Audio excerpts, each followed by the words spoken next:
नमस्ते भक्तगणों।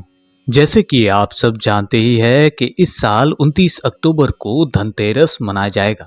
तो चलिए आज धनतेरस से जुड़े ऐसे कुछ कहानी आपको सुनाते हैं जिसे सुनकर आपको अच्छा लगेगा और साथ ही साथ धनतेरस कैसे मनाया जाए इसके बारे में भी हम वीडियो पर बात करेंगे। भारतीय संस्कृति में स्वास्थ्य का स्थान धन से ऊपर माना जाता रहा है।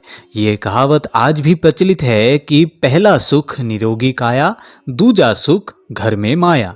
इसीलिए दीपावली में सबसे पहले धनतेरस को महत्व दिया जाता है, जो भारतीय संस्कृति के हिसाब से बिल्कुल अनुकूल है। शास्त्रों में वर्णित कथाओं के अनुसार समुद्र मंथन के दौरान कार्तिक कृष्ण त्रयोदशी के दिन भगवान धन्वंतरी अपने हाथों में अमृत कलश लेकर प्रकट हुए। मान्यता है कि भगवान धन्वंतरी विष्णु के अंशावतार है। संसार में चिकित्सा विज्ञान के विस्तार और प्रसार के लिए ही भगवान विष्णु ने धन्वंतरी का अवतार लिया था। भगवान धन्वंतरी के प्रकट होने के उपलक्ष्य में ही धनतेरस का त्योहार मनाया जाता है। तो शायद आपके मन में ही प्रश्न आ रहा है कि धनतेरस हम मनाएं कैसे। चलिए इस बारे में पहले बात कर लेते हैं। धनतेरस के दिन अपने सामर्थ्य के अनुसार किसी भी रूप में चांदी एवं अन्य धातु खरीदना अति शुभ माना जाता है। धन संपत्ति की प्राप्ति हेतु कुबेर देवता के लिए घर के पूजा स्थल पर दीप दान करें एवं मृत्यु देवता यमराज के लिए मुख्य द्वार पर भी दीप दान करें। धनतेरस से जुड़ी कथा है कि कार्तिक कृष्ण त्रयोदशी के दिन देवताओं के कार्य में बाधा डालने के कारण भगवान विष्णु ने असुरों के गुरु शुक्राचार्य की एक आंख फोड़ दी थी। कथा के अनुसार देवताओं को राजा बलि के भय से मुक्ति दिलाने के लिए भगवान विष्णु ने वामन अवतार लिया और राजा बलि के यज्ञ स्थल पर पहुंच गए। शुक्राचार्य ने वामन रूप में भी भगवान विष्णु को पहचान लिया और राजा बलि से आग्रह किया कि वामन कुछ भी मांगे उन्हें इनकार कर देना। वामन साक्षात भगवान विष्णु है, जो देवताओं की सहायता के लिए तुमसे सब कुछ छीनने आए हैं। बलि ने शुक्राचार्य की बात नहीं मानी। वामन भगवान द्वारा मांगी गई 3 पग भूमि दान करने के लिए कमंडल से जल लेकर संकल्प लेने लगे। बलि को दान करने से रोकने के लिए शुक्राचार्य राजा बलि के कमंडल में लघु रूप धारण करके प्रवेश कर गए। इससे कमंडल से जल निकलने का मार्ग बंद हो गया। वामन भगवान शुक्राचार्य की चाल को समझ गए। भगवान वामन ने अपने हाथ में रखे हुए कुश को कमंडल में ऐसे रखा कि शुक्राचार्य की एक आंख फूट गई। इसके बाद बलि ने 3 पग भूमि दान करने का संकल्प ले लिया। तब भगवान वामन ने अपने एक पैर से संपूर्ण पृथ्वी को नाप लिया और दूसरे पग से अंतरिक्ष को। तीसरा पग रखने के लिए कोई स्थान नहीं होने पर बलि ने अपना सिर वामन भगवान के चरणों में रख दिया। बलि दान में अपना सब कुछ गवा बैठा।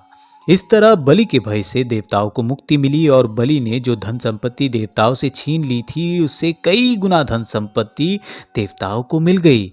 इस उपलक्ष्य में भी धनतेरस का त्योहार मनाया जाता है। धनतेरस किस लिए मनाया जाता है, इसको लेकर और एक कहानी भी प्रचलित है। चलिए इस कहानी को भी एक बार सुन लेते हैं। शास्त्रों में वर्णित कथाओं के अनुसार समुद्र मंथन के दौरान भगवान धन्वंतरी हाथों में अमृत कलश लेकर प्रकट हुए थे। जिस तिथि को भगवान धन्वंतरी समुद्र से निकले वह कार्तिक माह के कृष्ण पक्ष की त्रयोदशी तिथि थी। भगवान धन्वंतरी समुद्र से कलश लेकर प्रकट हुए थे, इसलिए इस अवसर पर बर्तन खरीदने की परंपरा चली आ रही है। जैसे कि हमने पहले ही बताया है, भगवान धन्वंतरी को विष्णु भगवान का अंश माना जाता है और इन्होंने ही पूरी दुनिया में चिकित्सा विज्ञान का प्रचार और प्रसार किया। भगवान धन्वंतरी के बाद माता लक्ष्मी 2 दिन बाद समुद्र से निकली थी, इसलिए उस दिन दीपावली का पर्व मनाया जाता है। इनकी पूजा अर्चना करने से आरोग्य सुख की प्राप्ति होती है। एक और धनतेरस संबंधित पौराणिक कथा के अनुसार एक बार मृत्यु के देवता यमराज ने यमदूतों से प्रश्न किया कि क्या कभी मनुष्य के प्राण लेने में तुमको कभी किसी पर दया आती है। यमदूतों ने कहा कि नहीं महाराज, हम तो केवल आपके दिए हुए निर्देशों का पालन करते हैं। फिर यमराज ने कहा कि बेझिझक होकर बताओ कि क्या कभी मनुष्य के प्राण लेने में दया आई है। तब एक यमदूत ने कहा कि एक बार ऐसी घटना हुई है जिसको देखकर हृदय पसीज गया। एक दिन हंस नाम का राजा शिकार पर गया था और वह जंगल के रास्ते में भटक गया था और भटकते भटकते दूसरे राजा के सीमा पर चला गया। वहाँ एक हेमा नाम का शासक था। उसने पड़ोस के राजा का आदर सत्कार किया। उसी दिन राजा की पत्नी ने एक पुत्र को जन्म भी दिया। ज्योतिषाचार्यों ने की भविष्यवाणी। ज्योतिषियों ने ग्रह नक्षत्र के आधार पर बताया कि इस बालक की विवाह के 4 दिन बाद ही मृत्यु हो जाएगी।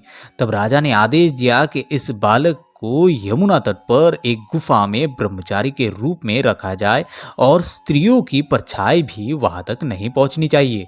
लेकिन विधि के विधान को कुछ और ही मंजूर था।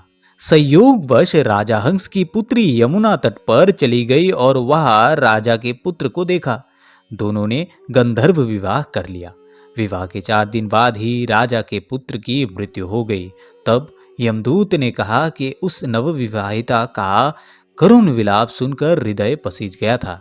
सारी बातें सुनकर यमराज ने कहा कि क्या करे, ये तो विधि का विधान है और मर्यादा में रहते हुए यह काम करना पड़ेगा। यमदूतों ने पूछा कि ऐसा कोई उपाय है जिससे अकाल मृत्यु से बचा जा सके। तब यमराज ने कहा कि धनतेरस के दिन विधि विधान के साथ पूजा अर्चना और दीपदान करने से अकाल मृत्यु नहीं होती। इसी घटना की वजह से धनतेरस के दिन भगवान धन्वंतरी और माता लक्ष्मी की पूजा की जाती है और दीपदान किया जाता है। तो भक्तगणों, क्या आप सभी धनतेरस के दिन दीपदान करते हैं? आपके जवाब का हमें इंतजार रहेगा। अगर आपको हमारी आज की ये कहानी अच्छी लगी हो तो कृपया सनातन के प्रचार में हमारा सहयोग करें और हमारे चैनल को अभी सब्सक्राइब करें।